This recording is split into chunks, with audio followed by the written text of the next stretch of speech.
ತುಭ್ಯಂ ಚ ನಾರದ ಭೃಶಂ ಭಗವಾನ್ ವಿವೃದ್ಧಭಾವೇನ ಸಾಧು ಪರಿತುಷ್ಟ ಉವಾಚ ಯೋಗಂ ಜ್ಞಾನಂ ಚ ಭಾಗವತಮಾತ್ಮಸುತತ್ವದೀಪಂ ಯದ್ವಾಸುದೇವಶರಣಾಃ ವಿದುರಂಚ ಸೈವ.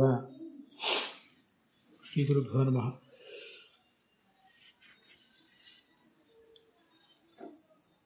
ಕಾರ್ತೀಕೀಯಾಯಾಂ ಶುಕ್ಲಾಯಾಂ ಏಕಾದಶ್ಯಾಂ ಅದ್ಯ ಭಾಗವತ ಕಥಾ ಪ್ರಸಂಗೆ ದ್ವಿತೀಯೇ ಸ್ಕಂಧೆ ಸಪ್ತಮೇ ಅಧ್ಯಾಯ 19 ಶ್ಲೋಕಃ. ಎರಡನೇ ಸ್ಕಂಧದ 7ನೇ ಅಧ್ಯಾಯದ 19ನೇ ಶ್ಲೋಕಃ. ಐತರೇಯಸ್ಯ ಹರೇಃ ಕಥಾವರ್ಣನಪರಃ ಪ್ರಸ್ತೂಯತೆ.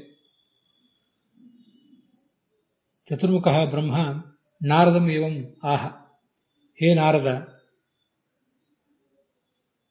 ತವ ವಿವೃದ್ಧೇನ ಭಕ್ತಿಭಾವೇನ ಪರಿತುಷ್ಟಃ ಅಯಂ ಮಹಿದಾಸಃ ಐತರೇಯಃ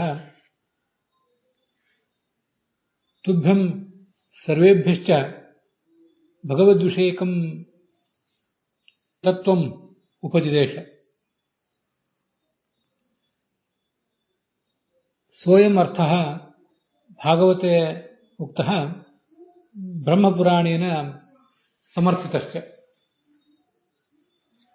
ಯದ್ಯಪಿ ಅತ್ರ ಭಾಗವತೆ ಶ್ಲೋಕೆ ಮಹಿದಾಸಃ ಐತರೇಯಃ ಇತಿ ನಾಮ ನ ವರ್ತತೆ.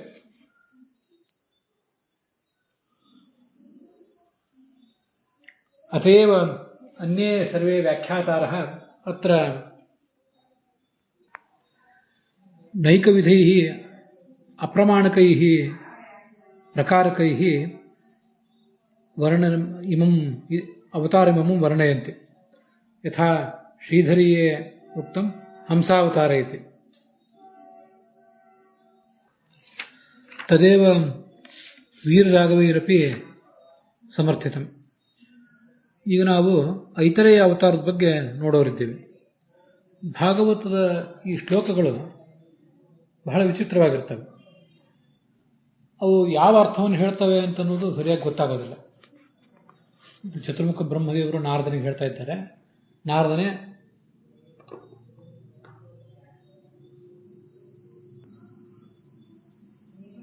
ನಿನ್ನ ಅತಿಶಯವಾದ ಭಕ್ತಿಗೆ ಈ ಭಗವಂತ ಒಲಿದ. ಇತರಾದೇವಿಯ ಮಗನಾಗಿ ಮಹಿದಾಸ ಎಂಬ ರೂಪದಿಂದ ಅವನು ಜನಿಸಿದ.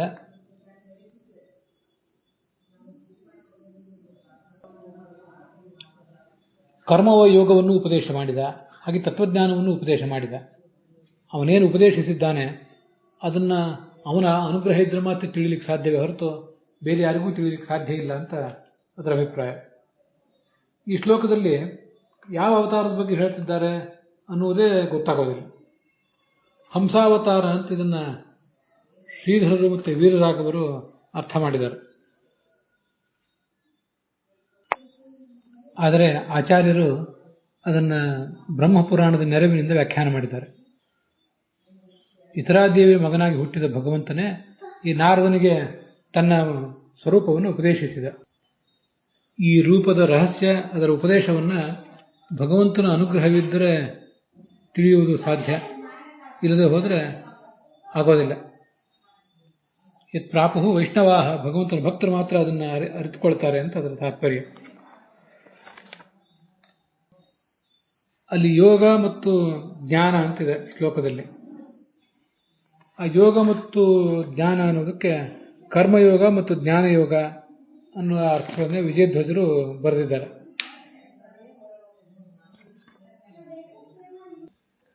ಯಾದವಾರ್ಯರು ಹಾಗೆ ಅರ್ಥ ಬರೀತಾರೆ. ಇದರ ಮುಂದಿನ ಶ್ಲೋಕದಲ್ಲಿ ರಾಜರಾಜೇಶ್ವರ ಅನ್ನುವ ಅವತಾರದ ಬಗ್ಗೆ ವರ್ಣನೆ ಮಾಡ್ತಾರೆ. ಇಲ್ಲಿಯೂ ಕೂಡ ಭಾಗವತದ ಶ್ಲೋಕವನ್ನು ಗಮನಿಸಿದರೆ ಅದು ಯಾರ ಅವತಾರ ಅಂತ ಗೊತ್ತಾಗೋದಿಲ್ಲ.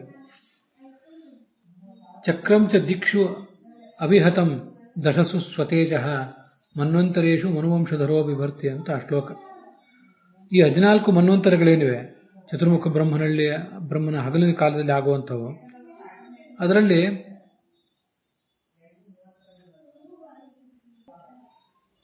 ಆ ಮನ್ವಂತರಗಳಲ್ಲಿ ಮನುವಿನ ವಂಶದಲ್ಲಿ ಹುಟ್ಟಿದಂತಹ ಪ್ರಿಯವ್ರತ ಮೊದಲಾದ ಚಕ್ರವರ್ತಿಗಳ ಒಳಗೆ ಇವನಿದ್ದ. ಅವರಿಗೆ ಶಕ್ತಿ ತುಂಬಿದ. ಅವರ ಮೂಲಕ ದುಷ್ಟ ರಾಜರನ್ನೆಲ್ಲರನ್ನೂ ಮಣಿಸಿದ. ಸತ್ಯ ಧರ್ಮಗಳೆಲ್ಲವೂ ಕೂಡ ಪ್ರವರ್ತಿತ ಆಗುವಂತೆ ಮಾಡಿದ. ಮತ್ತೆ ಅವನ ಕೀರ್ತಿಯನ್ನು ಕೂಡ ಹೀಗೆ ಎಲ್ಲರೂ ಕೂಡ ಅರಿತುಕೊಂಡ್ರು. ಅವನು ಚಕ್ರ, ಶಂಖ, ಗದಾ ಮತ್ತು ಅಭಯ ಹಸ್ತಗಳನ್ನು ಧರಿಸಿ ಎಲ್ಲ ಕಡೆನೂ ಸಂಚಾರ ಮಾಡ್ತಾನೆ. ಈ ಶ್ಲೋಕಕ್ಕೂ ಕೂಡ ಭಾಗವತ ತಾತ್ಪರ್ಯ ಇದೆ. ಸತ್ಯ ಸಂಹಿತಾದ ಮಾತನ್ನು ಆಚಾರ್ಯರು ಉದ್ಧರಿಸ್ತಾರೆ. ಮನ್ವಂತರೇಶು ಭಗವಾನ್ ಚಕ್ರವರ್ತಿಷು ಸಂಸ್ಥಿತ ಚತುರ್ಭುಜೋ ಜುಗೋಪೈತತ್ ದುಷ್ಟರಾಜನ್ಯ ನಾಶಕಃ ರಾಜರಾಜೇಶ್ವರಿ ಇತ್ಯಾಹು ಮುನಯಶ್ಚಕ್ರವರ್ತಿನಾಂ ವೀರ್ಯದಂ ಪರಮಾತ್ಮಾನಂ ಶಂಖ ಚಕ್ರ ಗದಾಧರಂ ಅಂತ ಆ ಶ್ಲೋಕ. ಮನ್ವಂತರಗಳಲ್ಲಿ ಹುಟ್ಟುವ ಚಕ್ರವರ್ತಿಗಳಲ್ಲಿ ಭಗವಂತ ಇರ್ತಾನೆ. ಅವನು ಶಂಖ, ಚಕ್ರ ಮತ್ತು ಗದಾ, ಕೊನೆಗೆ ಒಂದು ಅಭಯ, ಇವಿಷ್ಟನ್ನು ಕೈಗಳಲ್ಲಿ ಧರಿಸಿರ್ತಾನೆ. ದುಷ್ಟರಾಜನನ್ನು ದಮನಿಸ್ತಾನೆ, ರಾಜರಲ್ಲಿ ಶಕ್ತಿ ತುಂಬುತ್ತಾನೆ. ಇದನ್ನು ರಾಜರಾಜೇಶ್ವರ ಎಂಬ ರೂಪ ಅಂತ ವರ್ಣನೆ ಮಾಡ್ತಾರೆ ಮುನಿಗಳು. ಶ್ಲೋಕದಲ್ಲಿ ವಿಧಸತ್ ಸ್ವಕೀರ್ತಿಂ ಅಂತಿದೆ. ತನ್ನ ಕೀರ್ತಿಯನ್ನೆಲ್ಲ ಕಡೆ ಹರಡಿಸ್ತಾನೆ. ಚಕ್ರಂಚ ದಿಕ್ಷು ಅವಿಹಿತಂ ದಶಸು, 10 ದಿಕ್ಕುಗಳಲ್ಲೂ ಕೂಡ ಅವನ ಚಕ್ರ, ಅವನ ಆಜ್ಞಾಚಕ್ರ, ಭಗವಂತನ ಆಜ್ಞಾಚಕ್ರ ಎಲ್ಲ ಕಡೆ ಹರಡುವಂತೆ ಮಾಡಿರ್ತಾನೆ ಅಂತ ಬಂದಿದೆ.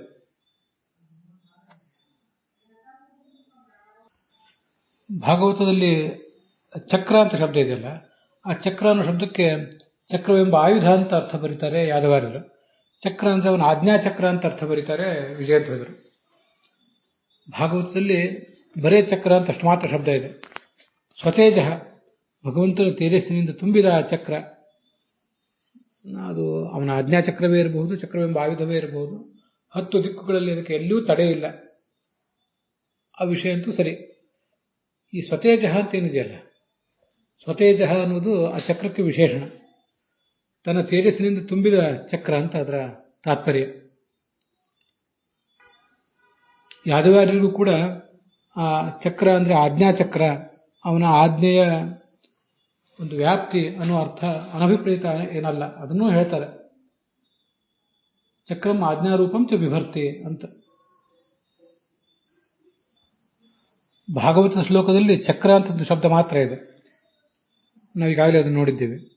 ಅದಕ್ಕೆ ಅವನ ಆಜ್ಞೆಯ ಚಕ್ರ ಅಂತ ಅರ್ಥ ಆಗಬಹುದು ಅಥವಾ ಸುದರ್ಶನ ಚಕ್ರ ಅಂತ ಅರ್ಥ ಆಗಬಹುದು.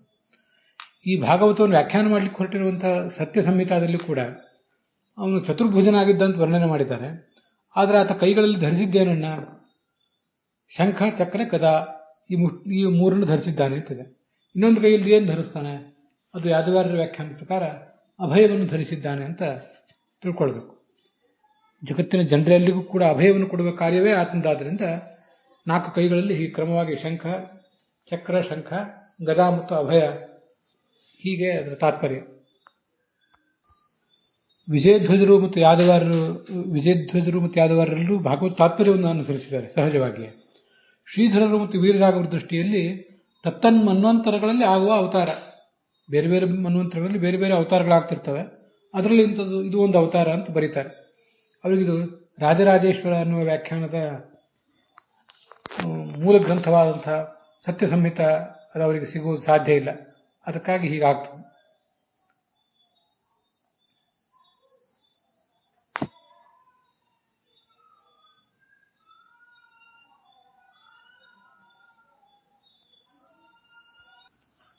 ಉಷತಿ ಅಂತ ಶಬ್ದ ಇದೆ ಶ್ಲೋಕದಲ್ಲಿ.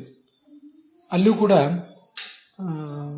ವೀರರಾಘವರು ಮತ್ತು ಶ್ರೀಧರರು ಅದನ್ನ ಕಮನೀಯವಾದದ್ದು, ಎಲ್ಲರಿಂದಲೂ ಕೂಡ ಬಯಸಲ್ಪಟ್ಟದ್ದು, ಭಗವಂತನ ಕೀರ್ತಿಯನ್ನು ಕೇಳಬೇಕು ಅಂತೆಲ್ಲರೂ ಬಯಸ್ತಾರೆ.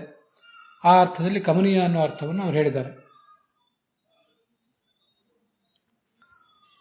ವಿಜಯಧ್ವಜರು ಅದೇ ಮಾರ್ಗವನ್ನು ಅನುಸರಿಸ್ತಾರೆ.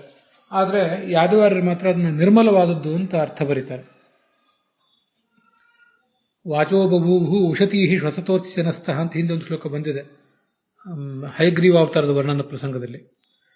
ಅಲ್ಲೂ ಕೂಡ ಉಷತಿ ಅಂತ ಮಾತು ಅಂತ ಬಂದಾಗ ಶುದ್ಧವಾದ ಮಾತು ಅಂತ ಕೆಲವರು ಅರ್ಥ ಮಾಡಿದ್ದಾರೆ. ಆದರೂ ಮೂಲತಃ ಉಷಧಾತು ಇದನ್ನೆಲ್ಲ ಗಮನಿಸಿದರೆ, ಅದರ ಅರ್ಥವನ್ನು ಗಮನಿಸಿದರೆ, ಬೇರೆ ಬೇರೆ ಪ್ರಯೋಗಗಳನ್ನೆಲ್ಲ ಗಮನಿಸಿದರೆ ಕಮನೀಯವಾದದ್ದು, ಬಯಸಲ್ಪಡುವಂಥದ್ದು. ಹೀಗೆ ಅದರ ತಾತ್ಪರ್ಯ ಹೆಚ್ಚು ಸರಿ. ಮುಂದೆ 21ನೇ ಶ್ಲೋಕದಲ್ಲಿ ಧನ್ವಂತರಿಯ ಬಗ್ಗೆ ವರ್ಣನೆ ಮಾಡ್ತಾರೆ. ಧನ್ವಂತರಿ ರೂಪದಿಂದ ಅವತರಿಸಿದ ಅನೇಕ ರೋಗಗಳಿಂದ ಬಳಲುವಂತಹ ಜ್ಞಾನಿಗಳಿಗೆ ತನ್ನ ನಾಮಸ್ಮರಣ ಮಾತ್ರದಿಂದಲೇ ನೋವನ್ನು ಕಳೀತಾನೆ, ಮೋಕ್ಷವನ್ನು ಕೊಡ್ತಾನೆ, ಆಯುರ್ವೇದದ ಜ್ಞಾನವನ್ನು ಲೋಕದಲ್ಲಿ ಹರಡ್ತಾನೆ, ಯಜ್ಞಗಳಲ್ಲಿ ಆಹುತಿಯನ್ನು ಕೂಡ ಸ್ವೀಕಾರ ಮಾಡ್ತಾನೆ. ಈ ಶ್ಲೋಕಕ್ಕೆ ಭಾಗವತ ತಾತ್ಪರ್ಯ ಏನು ಕಂಡು ಬರೋದಿಲ್ಲ. ಅಮೃತಾಯುಹು ಅಂತಿದೆ. ಅಮೃತ ಅಂದರೆ ನಾಶವಿಲ್ಲದ ಆಯುಷ್ಯ ಅಂದರೆ ಮೋಕ್ಷ. ಅಂಥ ಮೋಕ್ಷವನ್ನು ಕೊಡುವ ಜ್ಞಾನವನ್ನು ಕೊಟ್ಟ ಅಂತ ಅದರ ತಾತ್ಪರ್ಯ. ಮತ್ತೆ ಅಲ್ಲಿ ಯಜ್ಞದ ಭಾಗವನ್ನು ಪಡ್ಕೊಂಡ ಅಂತ ಹೀಗೆ ವರ್ಣನೆ ಇದೆ. ಧನ್ವಂತರಿ ಹೋಮ ಮೊದಲಾದ ಹೋಮಗಳಲ್ಲಿ ಆತನನ್ನು ವಿಶೇಷವಾಗಿ ಅಪಾಮಾರ್ಗದ ಸಮಿತಿಗಳಿಂದ, ಉತ್ತರಾಣಿ ಗಿಡದ ಸಮಿತಿಗಳಿಂದ ಆ ಭಗವಂತನ ಕುರಿತು ಹೋಮ ಮಾಡುವುದು ಕಂಡುಬಂದಿದೆ. ಇದಲ್ಲದೆ ಈ ಋಗ್ವೇದದ ಬಲಿಹರಣದಲ್ಲಿ ಆ ಧನ್ವಂತರಿಗೊಂದು ಆಹುತಿ ಕಂಡು ಬರ್ತದೆ. ಇದನ್ನು ನಾವು ತಿಳ್ಕೊಳ್ಬಹುದು. ದಿವೋದಾಸ ಅಂತ ಧನ್ವಂತರಿ ಅಂತ ಒಬ್ಬ ರಾಜ ಇದ್ದ, ಕಾಶಿ ರಾಜ. ಅವನೇ ಈ ಧನ್ವಂತರಿ ಅಂತ ಕೆಲವು ಕಡೆ ಕೇಳಿ ಬರ್ತದೆ. ಅಂತೂ ನಮ್ಮ ವಿದ್ವಾಂಸರಲ್ಲೇ ಆ ದಿವೋದಾಸ ಎಂಬ ರಾಜ ಬೇರೆ, ಧನ್ವಂತರಿ ರಾಜ ಬೇರೆ ಅಂತ ಒಂದು ಪಕ್ಷ ಇದೆ. ದಿವೋದಾಸ ರಾಜನೇ ಧನ್ವಂತರಿ ಅಂತ ಇನ್ನೊಂದು ಪಕ್ಷವೂ ಕೂಡ ಹೀಗೆ ಕೇಳಿ ಬರ್ತದೆ. ಆದರೂ ಸದ್ಯ ಈಗ ನಾನು ಮಾಡಿರುವ ಅಧ್ಯಯನದ ಹಿನ್ನೆಲೆಯಲ್ಲಿ ಧನ್ವಂತರಿ ಅಂದರೆ ಅದು ಕ್ಷೀರಸಾಗರದಲ್ಲಿ ಅವತೀರ್ಣವಾದ ರೂಪ. ದಿವೋದಾಸ ಅನ್ನುವನು ಕಾಶಿಯಲ್ಲಿ ಹುಟ್ಟಿದ ಒಬ್ಬ ಬೇರೆ ಚಕ್ರವರ್ತಿ ಅಂತ ಹೀಗೆ ಇಟ್ಕೊಳ್ಳೋದೇ ಯೋಗ್ಯ. ಈ ದಿವೋದಾಸ ಕಾಶಿರಾಜ ಭಗವಂತನ ಅವತಾರ ಏನಲ್ಲ, ಭಗವಂತನ ವಿಶೇಷ ಸನ್ನಿಧಾನ ಇದ್ದಿರಬಹುದು. ಇಷ್ಟು ನನಗೆ ಈಗ ಕಂಡು ಬಂದಿದೆ. ಮುಂದೆ ಮತ್ತಷ್ಟು ವಿಷಯಗಳನ್ನು ಅದ್ರ ಬಗ್ಗೆ ಹೇಳುವ ಪ್ರಯತ್ನ ಮಾಡ್ತೇನೆ. ಮುಂದೆ ಪರಶುರಾಮ ಅವತಾರದ ವರ್ಣನೆ ಇದೆ. ರಾಜರೆಲ್ಲ ಶಾಸ್ತ್ರವನ್ನು, ಜ್ಞಾನಿಗಳನ್ನು ದ್ವೇಷಿಸಿ ಅಧರ್ಮ ಮಾರ್ಗದಲ್ಲಿ ಹಿಡಿದು ನರಕ ಭಾಗಿಗಳಾಗ್ತಾರೆ. ಅವ್ರು ಮಾಡಿದ ದುಷ್ಕರ್ಮವೇ ಅವರನ್ನು ಈಗಾಗಲೇ ಅಧಃಪತನಕ್ಕೆ ಗುರಿ ಮಾಡಿತ್ತು. ಆ ಸಂದರ್ಭದಲ್ಲಿ ಪರಶುರಾಮ 21 ಬಾರಿ ಎಲ್ಲ ಕಡೆ ಸಂಚಾರ ಮಾಡಿ ಅವರನ್ನು ಕೂಡ ತನ್ನ ಕೊಡಲಿಯಿಂದ ಕತ್ತರಿಸಿ ಈ ಜಗತ್ತಿನ ಉಪಟಳವನ್ನು ಪರಿಹರಿಸಿದೆ. ಈ ಪರಶುರಾಮನ ರೂಪ ಅನ್ನೋದು ಸರ್ವ ದೋಷಗಳನ್ನು ಪರಿಹಾರ ಮಾಡುವಂಥದ್ದು. ಬೃಹದಾರಣ್ಯಕ ಭಾಷ್ಯದಲ್ಲಿ ಹೇಳಿದಂತೆ ಸಂಹರ್ತ ಸರ್ವದೋಷಾಣ, ನಮ್ಮ ದಾನ ಸ್ವೀಕಾರದಿಂದ ಬರುವ ದೋಷಗಳನ್ನು ಪರಿಹಾರ ಮಾಡುವಂಥದ್ದು.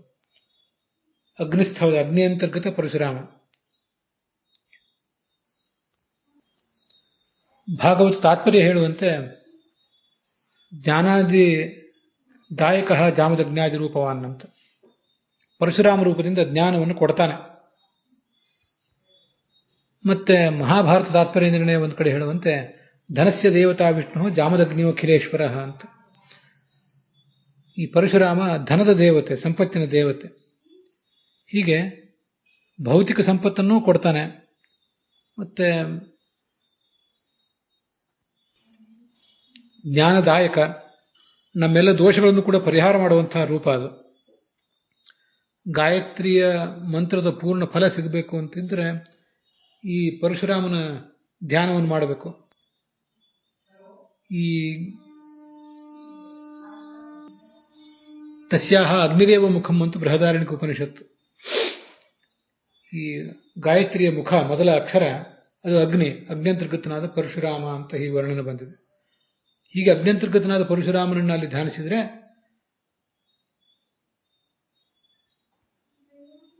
ಗಾಯತ್ರ್ಯಾಸ್ತು ಪರಿಜ್ಞಾನಂ ಜ್ಞಾನೇ ಮುಖಗತೆ ಹರವು ಸಫಲಂ ಭವೇತ್ ಅನ್ಯಥಾತು ನ ಸಮ್ಯಕ್ ಫಲದಾಯಕಂ ಅಂತ ಭಾಷ್ಯದಲ್ಲಿ ಬಂದಿದೆ. ಗಾಯತ್ರಿ ಜಪವನ್ನು ಪಠಿಸುವವರಿಗೆ, ಅರ್ಥಾನುಸಂಧಾನ ಮಾಡುವವರಿಗೆ ಪರಶುರಾಮ ರೂಪದ ಒಂದು ಅನುಸಂಧಾನ ಇರಬೇಕು. ಹಾಗಿದ್ರೆ ಅವರು ಮಾಡಿದ ಜಪ, ಅರ್ಥಾನುಸಂಧಾನ ಎಲ್ಲವೂ ಕೂಡ ಸಫಲ ಆಗ್ತದೆ. ಇಲ್ಲದೆ ಹೋದರೆ ಸಫಲ ಆಗೋದಿಲ್ಲ ಅಂತ ಅದನ್ನು ಬೃಹದಾರಣ್ಯಕ ಎಚ್ಚರಿಸಿದೆ. ಹೀಗೆ ತ ಎಂಬ ಅಕ್ಷರದಿಂದ ಆ ಪರಶುರಾಮ ರೂಪ ವಾಚ್ಯ ಅಂತ ನಾವು ತಿಳ್ಕೊಳ್ಬೇಕು. ಇಲ್ಲಿಗೆ 22 ಶ್ಲೋಕಗಳು ಇಲ್ಲಿಗೆ ಸಮಾಪ್ತ ಆಗಿವೆ. ರಾಮಾವತಾರದ ಕುರಿತು ನಾಳೆ ದಿವಸ ನೋಡೋಣ. ಅಲ್ಲಿಗೆ ಈ ಭಾಗ ಸಮಾಪ್ತವಾಗಿದೆ. ಹುಸಿಯ ನಾಡಿ ಹೊಟ್ಟೆ ಹೊರೆವ ವಿಷಯದಲ್ಲಿ ರಸಿಕನೆಂದು ಹುಸಿಗೆ ಹಾಕಿದ್ರು ಎನ್ನು ಹೃಷಿಕೇಶನೇ, ಈಶನಿನ ಚರಣ ಭಜನೆ ಆಸೆಯಿಂದ ಮಾಡುವೆ, ದೋಷರಾಶಿ ನಾಶ ಮಾಡು ಶ್ರೀ ಕೇಶವ. ಶ್ರೀಕೃಷ್ಣಾರ್ಪಣಮಸ್ತು.